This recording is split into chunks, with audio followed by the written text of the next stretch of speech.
Como resistir à tentação de voltar atrás.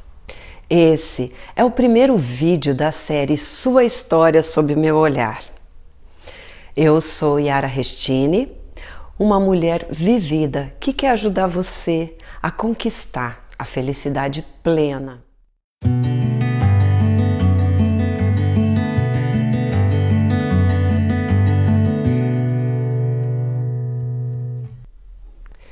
Eu criei essa série de vídeos inspirada nas histórias de vida que as seguidoras queridas da página costumam me enviar por mensagens, falando um pouco dos seus problemas e da sua história.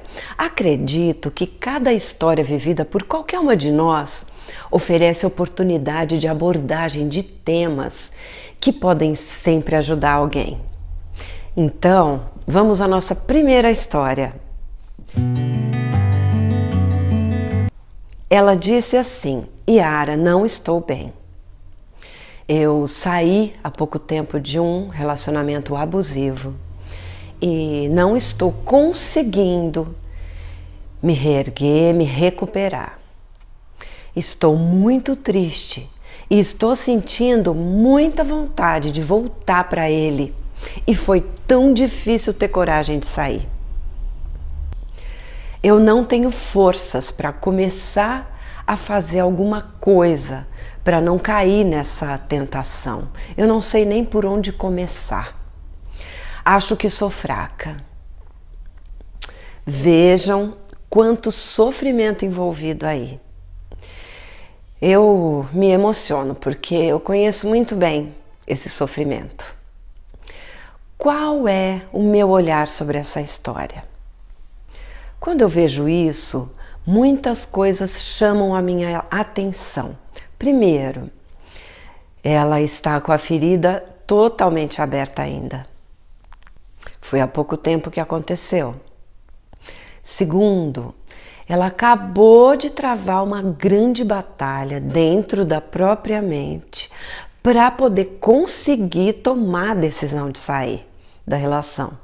Então, ela está exausta. Terceiro, exausta e com a ferida aberta, ela sente solidão. E pode estar batendo aí aquela crença equivocada de que pode ser que eu não consiga alguém para amar e ser amada. Pode ser que eu não tenha tido paciência suficiente. Era ruim, mas pelo menos eu tinha alguém. Não caia nisso. Quarto, ela sente vontade de voltar para o abusador, mesmo sabendo que estará caindo em um abismo do qual é difícil sair. Ela já conhece esse abismo. Pode estar acontecendo aqui também abordagens dele para tentar voltar. Quinta coisa que eu vejo aí, ela se sente sem forças e se considera fraca.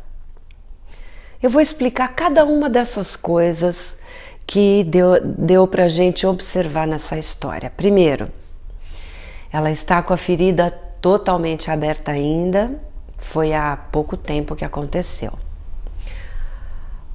Apesar dos abusos, ela ainda sente amor. Ela sente amor pela pessoa que ela acreditou que ele fosse. E é difícil ainda acreditar que ele é o canalha ou o monstro que ele mostrou ser. Ela ainda está no torpor da ruptura, que quando se trata de um abusador, é terrivelmente difícil e traumática. Ele manipula, ele finge arrependimento, ele promete se tratar, ele promete mudar completamente. Ele ataca, agride psicologicamente, muitas vezes agride fisicamente, ele insiste, muitas vezes ele persegue. Muitas vezes a família do abusador também pressiona, porque eles sabem que a bomba vai sobrar para eles, né? A família sabe que vai sobrar para ela a bomba, em muitos casos. Então a família chantageia emocionalmente, dizendo tipo: ué, mas cadê o amor? Você esqueceu do amor De um dia para o outro, eu já ouvi isso da filha do pior abusador que passou pela minha vida. Ela disse isso e outras coisas mais na tentativa de me convencer a voltar atrás. E então, essa pessoa dessa mensagem teve que aguentar tudo isso para conseguir manter o seu não. E tudo isso acontece junto com o amor ainda vivo dentro do peito. O amor que ela ainda sente, mesmo sendo por uma pessoa imaginária que ela achou que ele fosse, o amor fica dizendo assim: será que é isso mesmo melhor a fazer? Ficar sem ele? Abandonar? O amor fica trazendo às lembranças momentos bons. E isso dá um sentimento de perda e de culpa enorme. E a pessoa, em muitos momentos, parece ir apagando ou minimizando na mente os momentos ruins, os abusos, por incrível que pareça. Segundo, ela acabou de travar uma grande batalha dentro da própria mente para conseguir tomar a decisão de sair da relação. Então ela está exausta. Muitas vezes também essa batalha nem precisa de pessoas de fora pressionando, porque ela acontece nos pensamentos da vítima. A vítima se cobra, sente-se culpada por não aguentar mais ainda do que já aguentou. Antes de tomar a decisão de sair da relação abusiva, ela já teve que travar uma batalha interna entre pensamentos realistas e pensamentos fantasiosos. Ela teve que buscar forças no fundo do seu ser para ter um lampejo e conseguir perceber, ver que ela estava sendo vítima de abuso. E isso não é fácil. Ela teve que passar do lamento para o decreto. Sim, porque antes a pessoa se lamenta aos prantos, né? Depois de algum episódio de abuso, assim, chorando, ela fala: ele não pode fazer isso comigo. Só que depois de perceber, de tomar consciência de que estava em uma relação abusiva, ela passa para o decreto: não, ele não pode fazer isso comigo. Então, percebe a diferença? Percebem a grande diferença? Ela sai do ele não pode fazer isso comigo e chora até dormir, e depois tudo continua igual no dia seguinte. Aí ela vai para o não, ele não pode fazer isso comigo, por decreto. É assim. Quando a gente está sob as garras de um abusador, a gente fica num estado semelhante a um estado hipnótico. O abusador trabalha o nosso psicológico de uma forma tão eficaz que a gente fica sem nenhuma autoestima, sem nenhuma autoconfiança, nenhum autorrespeito. A gente fica sem autoproteção e sem noção do que está acontecendo. É como se o abusador fizesse uma lavagem cerebral.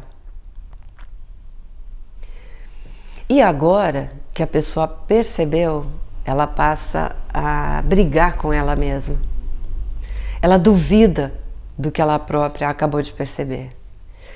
E aí ela começa a se preparar para se decidir. E em seguida, se preparar para sair da relação. Então essa pessoa que me escreveu passou por tudo isso já. E a batalha que se trava dentro da gente para emergir disso aí, olha, é uma batalha de gente grande, é uma batalha séria, é extremamente desgastante. Algumas mulheres vivem essa batalha por meses, outras vivem por anos, até conseguirem tomar atitude de sair do relacionamento. Terceira coisa que a gente viu ali naquela mensagem: exausta e com a ferida aberta, a pessoa sente solidão e pode estar batendo aí aquela crença equivocada de que, ai meu Deus, pode ser que eu não consiga alguém para amar e ser amada se eu deixar ele. Ai, era ruim, mas pelo menos eu tinha alguém. Muitas crenças ganham força em cima da ferida aberta. A ferida aberta deixa a gente frágil, vulnerável. E então as crenças limitantes vão apimentando a mágoa, como crenças assim: ai, ele diz que eu não sei fazer nada sem ele, eu tô achando que é isso mesmo, não sei fazer nada sem ele. Nossa, eu não sou nada sem ele, eu sou desajeitada mesmo. Quando ele diz, você não dá conta disso e daquilo, acho que eu não dou conta mesmo.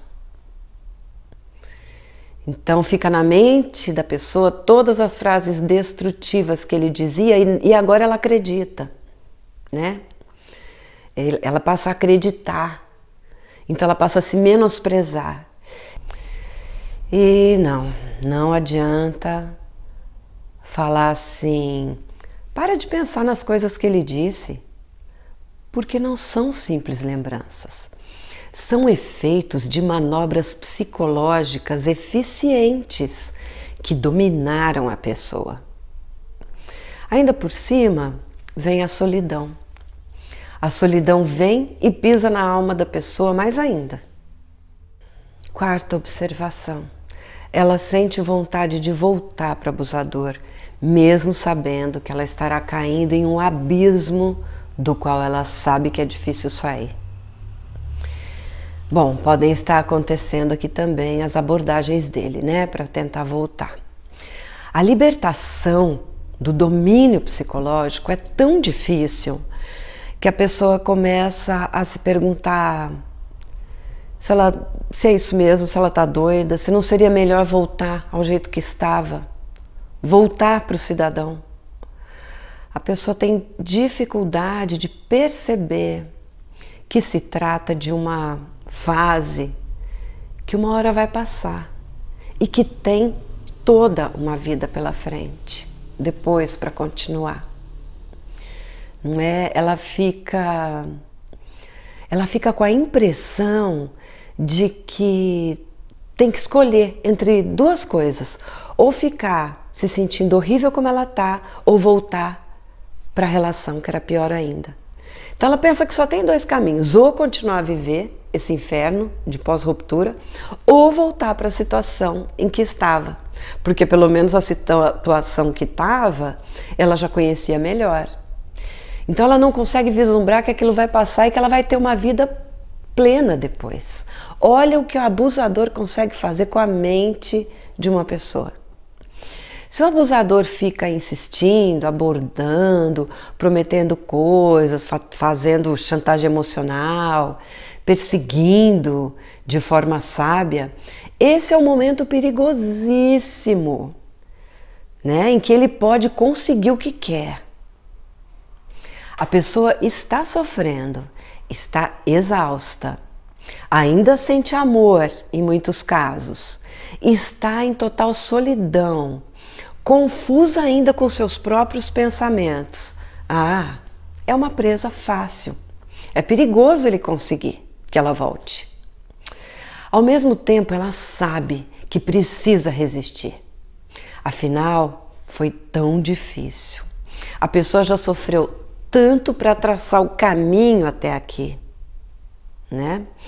É aí que ela se sente fraca, sem forças para resistir.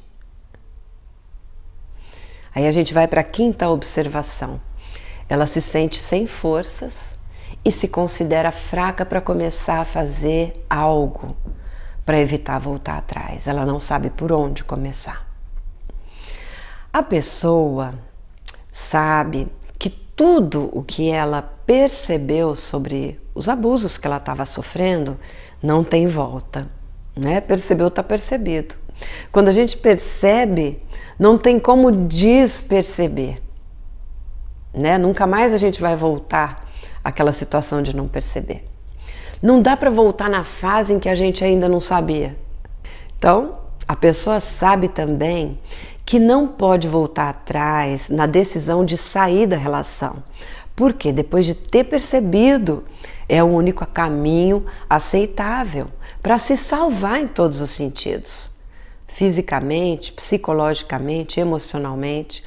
Por menos esperança que ela esteja nesse momento de ser feliz um dia, ela sabe que precisa manter a decisão para ter pelo menos um pouco de paz. Tudo bem, ela pode não acreditar que tem uma vida depois, porque tem, mas pelo menos por um pouco de paz. E com tudo acontecendo, ela sente medo de sucumbir, medo de não resistir e acabar voltando. Medo de não ser forte o suficiente para manter a decisão e concluir o final dessa história. O que fazer? Primeiro, trabalhar esse sofrimento inicial de separação racionalmente. Decidir vetar os pensamentos emotivos, o sentimento de pena de si própria e invocar o seu lado racional. Essa é uma decisão que pode e deve ser tomada para conseguir ter uma visão mais fria da situação. Pensar com coragem, pensar mesmo com a cabeça só, sem coração, no seguinte: o que ele é abusador. Eu tive que me proteger saindo da relação. Isso não tem volta. Ponto. Se eu ficar cultivando sofrimento aqui, isso não vai ter fim. Se eu ficar negando, tipo, mas será que não dá mesmo para ser diferente? Eu só vou ficar sofrendo mais e por mais tempo. Eu tenho que aceitar isso e ponto. Eu não tenho o poder mágico de mudar essa situação. Então, ela não vai mudar. Por mais energia que eu gaste pensando, chorando, ponto, não vai mudar. Se eu não posso mudar a realidade, eu não posso fazer nada. Então, chega de ficar pensando no que fazer. Põe uma pedra. Se eu não posso mudar a realidade, o meu sofrimento também não pode fazer nada. Sofrimento vai produzir o quê? Nada. Então eu tenho que me reerguer e decidir parar de sofrer. Assim, eu decido. Segundo, aceitar que a sensação de exaustão vai passar com 2 remédios. Primeiro, tempo para se recuperar e descansar. Segundo, parar de gastar energia com o que não tem jeito. Terceiro, perceber algumas utilidades vitais da solidão. Quais utilidades? Primeira, perceber que a solidão é temporária e que nesse momento é uma grande aliada para que você consiga tratar de você mesma, sem interferências, sem os pitacos que não vão ajudar. Segunda, perceber que ela pode ser vivida de forma que você se reconstrua solidamente. Em vez de se negar o tempo que é necessário para se recuperar e já ir procurar um substituto antes de estar em condições plenas. Estar em condições significa ter se conscientizado sobre os seus valores, estar apta a escolher uma pessoa boa, de verdade, e de conduzir a nova história impondo os seus limites. Perceber que ela deve ser cultivada agora, para que você cure serenamente as suas feridas. E essa cura significa também ver que o que foi vivido com aquela pessoa foi vivido com aquela pessoa, certo? Isso não quer dizer que toda a história vai ser infeliz, certo? Existem pessoas boas, muito diferentes dele, que podem ser escolhidas por você depois que você estiver bem. Resistir aos apelos internos de voltar atrás. Evitar qualquer contato com a pessoa. Remover da sua vida tudo o que remeter você a uma recaída. Lugares, pessoas, situações, atividades que lembrem o outro e que possam mexer aí negativamente, né, com as suas emoções. Faça uma lista com tudo que era ruim no relacionamento. Tudo. Sempre que você sentir vontade de cair nos apelos da carência ou do sentimento de culpa por ter saído, por ter deixado a pessoa, pega esse papel, essa lista e releia. Coloca essa lista na sua bolsa, no lugar fácil, para pegar e reler sempre que você voltar a se sentir insegura sobre a sua decisão. Quinto, perceber que você não é fraca, você é forte. Se você não tivesse forças para começar a fazer alguma coisa, para não cair na tentação de voltar atrás, você não teria suportado perceber os abusos. Se você não tivesse essa força, não teria tomado a atitude de sair do relacionamento e de ter passado pela tempestade que já enfrentou e ainda enfrenta. Se você não tivesse muita força, não teria procurado informações sobre isso na internet e não teria nem encontrado os meus vídeos, não é? O meu canal. Se você não tivesse força, não teria me enviado uma mensagem em busca de apoio. Então, posso te falar, você tem força para começar a fazer o que você quiser na sua vida. Você tem força. Você tem força para superar isso, deixar essa história para trás, definitivamente, e se abrir para toda a felicidade e todo o amor que está disponível para você no universo. Você tem força e muita.